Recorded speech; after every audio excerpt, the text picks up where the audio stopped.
லக்ஷ்மி வந்தாச்சு. co-presented by Vasanthan CoWIN Deepavali சிறப்பு தள்ளுபடி விற்பனை. அம்மா, அந்த லக்ஷ்மி சக்தியை அடிச்சு போட்டு தப்பிச்சு போயிட்டாலாம். உங்க தம்பி சக்தி லட்சுமி காணாம போனதுல அவர் மேல எங்களுக்கு ஒரு சின்ன டவுட் இருந்துச்சு.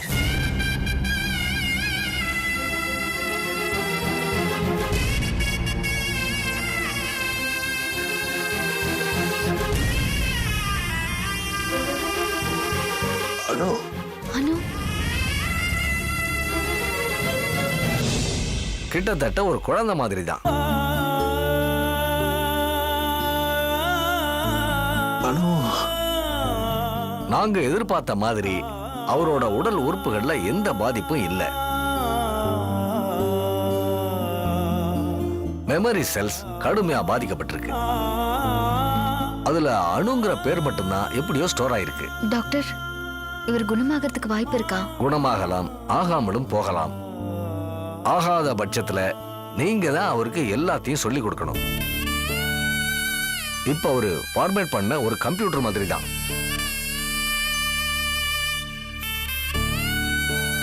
ஒவ்வொன்னா இனிமே தான் இன்ஸ்டால் பண்ணணும். 35 வயசு குழந்தைன்னு நினைச்சுக்குங்க. இன்னும் கொஞ்ச நேரம் இவரை இங்க வச்சிருந்து நாங்க ட்ரீட்மெண்ட் கொடுக்கணும். அப்புறமா இவரை டிஸ்சார்ஜ் பண்ணிக்கலாம். தயவு பண்ணி நீங்களாம் கொஞ்சம் வெளியே இருங்க. ப்ளீஸ் கோஆபரேட் பண்ணுங்க.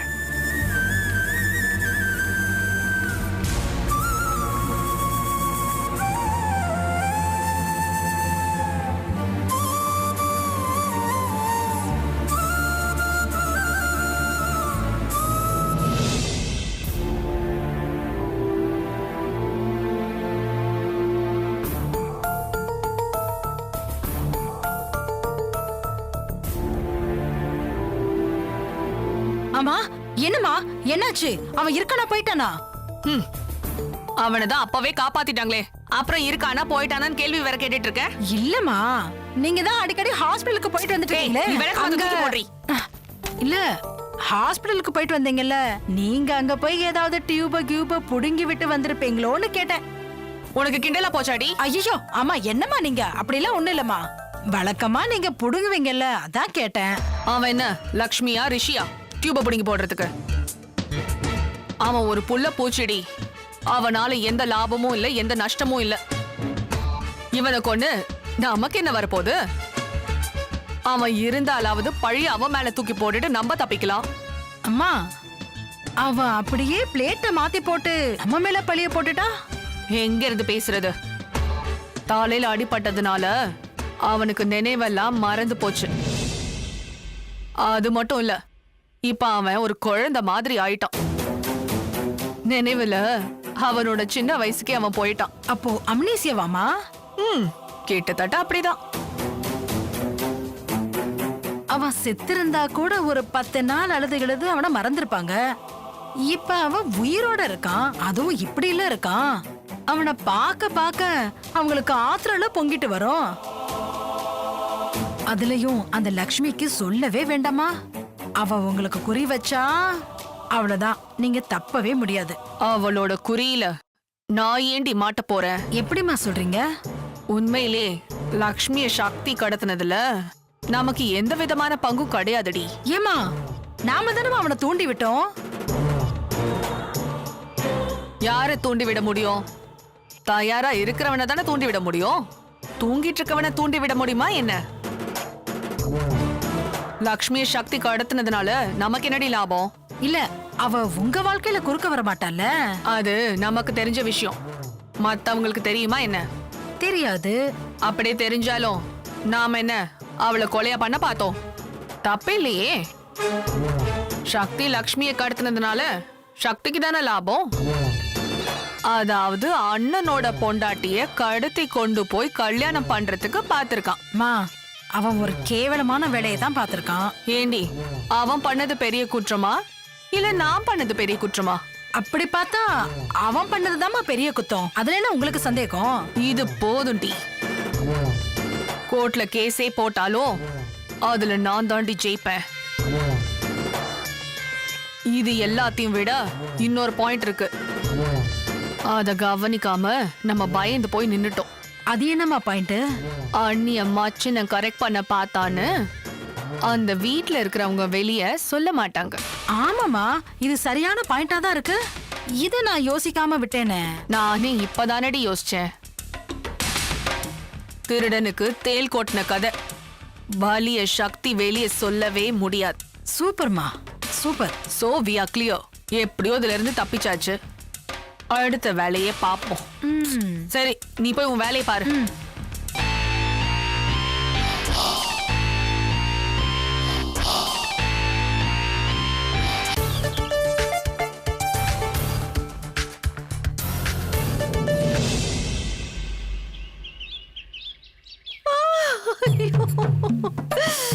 ஐயோ, கடுக்குதே கடுக்குதே அம்மா. இந்த படுவாவே பசங்க எங்கேயாச்சும் போய் விளையாட போங்கடானா எனக்கு தலை இப்படி கையை உடைச்சுட்டானுங்களே. அன்னைக்கு என்னடானா கயிறு கட்டி என்ன மூக்க உடைச்சுட்டானுங்க. இன்னைக்கு இப்படி கையை உடைச்சு மாவு கட்டு போட்டாங்க. கடைசியில என்ன சோத்தை இந்த கையில சாப்பிட வச்சுட்டானுங்களே. என்ன உட்காந்து ஒப்பாரி வச்சிட்டு இருக்க? பசங்களோட சேட்டை பண்ண அதான் அவனுங்க உன் கையை உடைச்சிட்டானுங்க. இது பாரு, சக்தி உயிர் பொழைச்சு வீடு திரும்பிட்டு இருக்கான். இந்த நேரத்துல நீ எழ விழுந்த மாதிரி வாசல் உட்காந்து அழுதுட்டு இருக்க. உள்ள போ. ஏண்டி இப்படி ஒரு பெத்த தாய் கையை ஒடிஞ்சு உட்கார்ந்திருக்க? இத பத்தி உனக்கு கவலை இல்ல?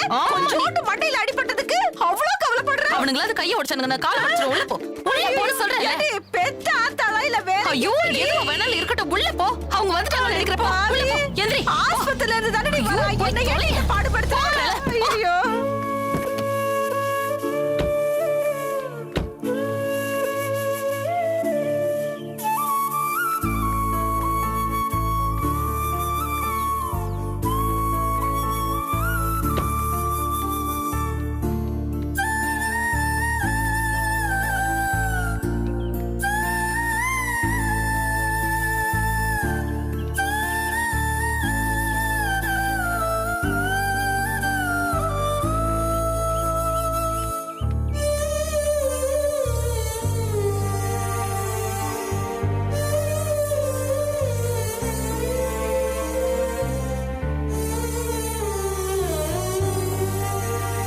பாத்து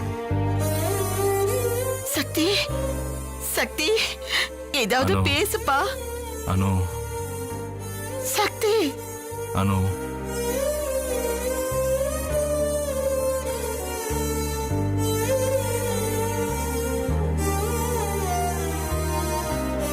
சக்தி, அனு,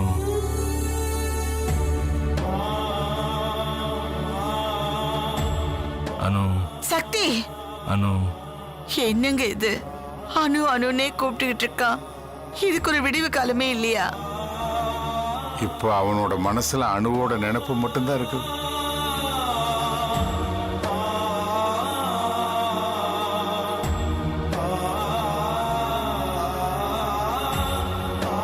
நாம இத்தனை பேர் இருந்தோம், நாம யாருன்னு கூட அவனுக்கு தெரியல வள்ளியம்மா.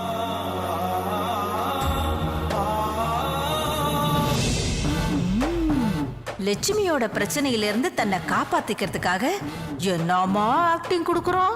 ஐயோ, சிவாஜியவே மிஞ்சிருவான் போல இருக்கு. அனு, நான் தான் அதை தப்பு பண்ணிட்டேன்.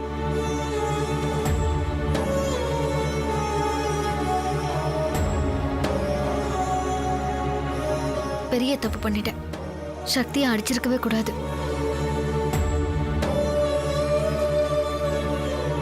அவனை திருத்துறதுக்கு நான் வேற ஏதாவது முயற்சி எடுத்திருக்கணும். சக்தி இந்த நிலைமைக்கு ஆளாக்கிட்டேனேங்கிற குற்ற உணர்ச்சி நான் சாகுற வரைக்கும் என்னை காயப்படுத்திக்கிட்டே இருக்கும்.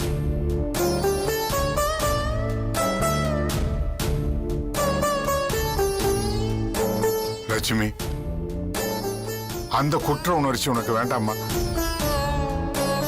ஒரு நல்லவனை நீ இந்த நிலைமைக்கு கொண்டாடல. ஒரு கெட்டவனை, ஒரு மிருகத்தை உன்னை காப்பாத்திக்கிறதுக்கான ஒரு போராட்டத்துல தான் அவனை நீ அடிச்ச. அது தப்பு இல்லம்மா.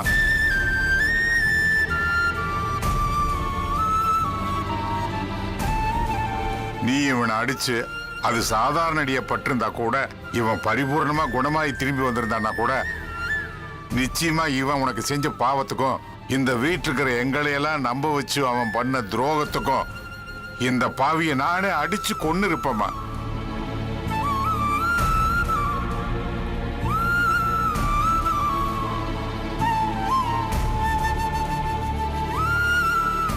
ஆனா காலமெல்லாம் இவன் பண்ண பாவத்துக்கு துன்பத்தை அனுபவிக்கணும்னு தான் கடவுள் இவனுக்கு இப்படி ஒரு தண்டனையை கொடுத்திருக்க.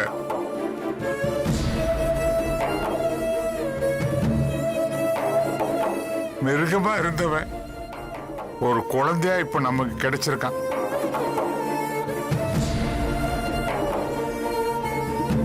அந்த ஒரே ஒரு காரணத்துக்காக மட்டும் இப்ப இவன் இந்த வீட்டுக்குள்ள இருக்கிறான்.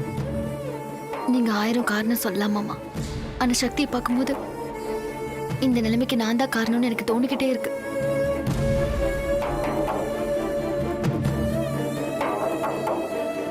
லட்சுமி, அத நீ குற்ற உணர்ச்சியில பார்க்காதம்மா. குற்றம் செஞ்சவனுக்கு கொடுத்த தண்டனையா பாரு. லக்ஷ்மி, உன் இடத்துல யாரா இருந்தாலும் இதத்தான் பண்ணிருப்பாங்க. அம்மாடி, நடந்ததை ஒரு கெட்ட கனவா நினைச்சு அதை மறந்துருமா. நீ அதை மறந்துதாமா ஆகணும். உன்னை அவன் மனைவியாக்க துடிச்சான். அது தப்பு இல்லையா? இப்போ கடவுள் உன்னை அவனுக்கு ஒரு தாயா ஆக்கியிருக்காரு. நாங்க அவனை பெத்து வளர்த்ததுல தப்பு பண்ணியிருக்கோம். அதுதான் அவன் மிருக நிலைக்கு போனதுக்கு காரணம். இப்ப நீ அவனுக்கு ஒரு தாய், ஒரு நல்ல மனுஷனா நீ அவனை மாத்தி கொண்டு வாம்மா. என்னைக்காவது ஒரு நாள் அவன் குணமாகி அவன் ஒரு நல்ல மனுஷனா இருக்கணும்.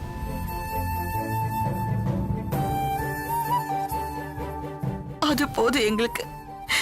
அது உன்னால மட்டும்தான் முடியுங்கிற நம்பிக்கை எங்களுக்கு இருக்கு.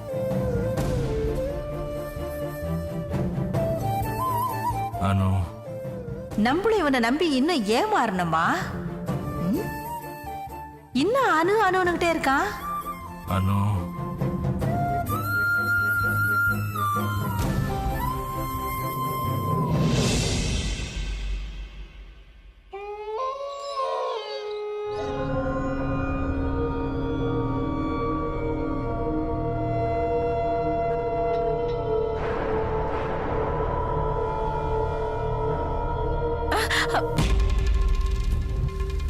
ஐயோ, ஐயோ, மணி 12 போகுதே. ஐயோ, இன்னும் கொஞ்ச நேரத்துல காஸ்மோரா வந்துருமே. வந்துருச்சுன்னா ரத்தம் கொடுக்கணுமே. ஐயோ, பேசாம சக்தி கிட்ட சொல்லி ஏற்பாடு பண்ணலாம்.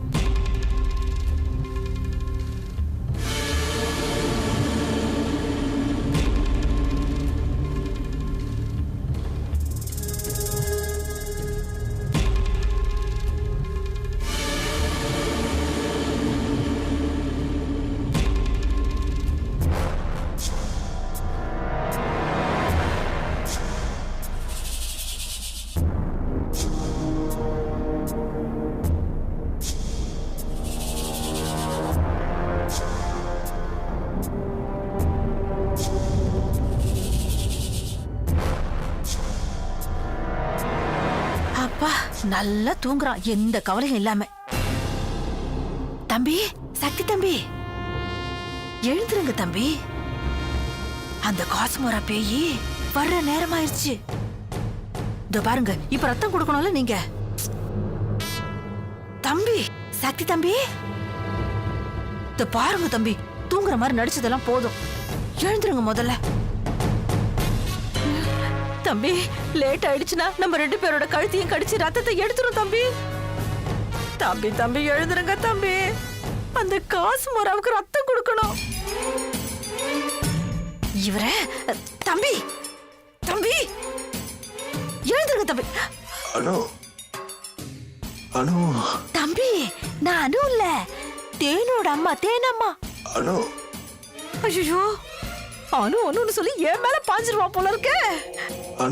தம்பி, சக்தி தம்பி, அந்த காஸ்மோராவுக்கு ரத்தம் கொடுக்கணும் தம்பி. வாங்க தம்பி, விளையாடாதீங்க தம்பி. சக்தி தம்பி, நீங்க எல்லார்கிட்டயும் நடிக்கிற மாதிரி என்கிட்டயும் நடிக்கிறீங்க. தம்பி, நான் உங்க கூட்டாளி தம்பி.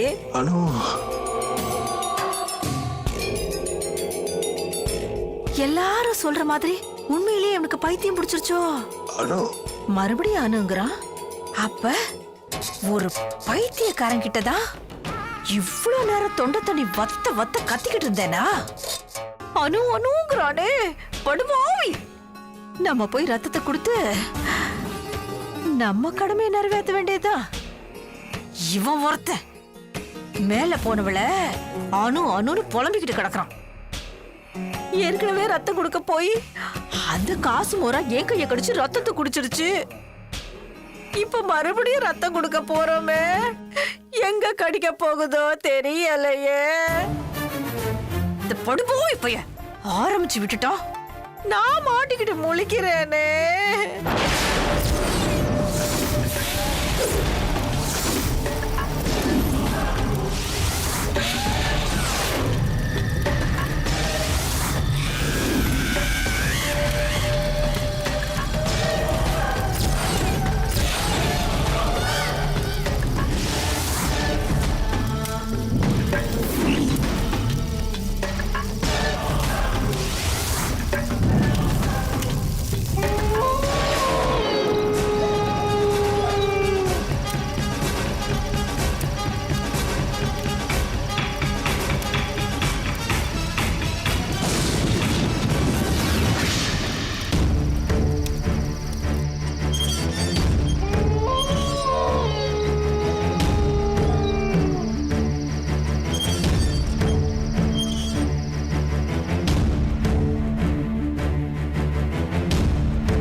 ஐயோ, எல்லாம் எனக்குன்னு வந்து சேர்ந்து தொலைக்குது.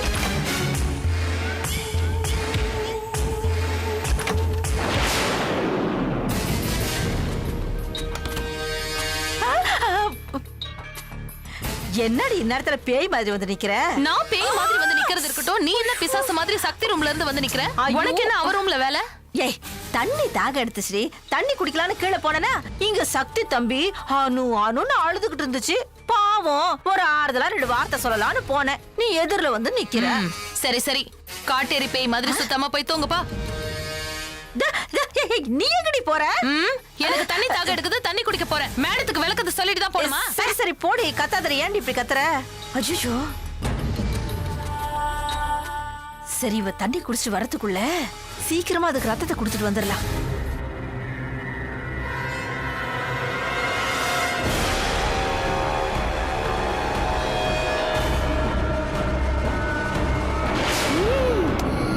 எங்கடி போற?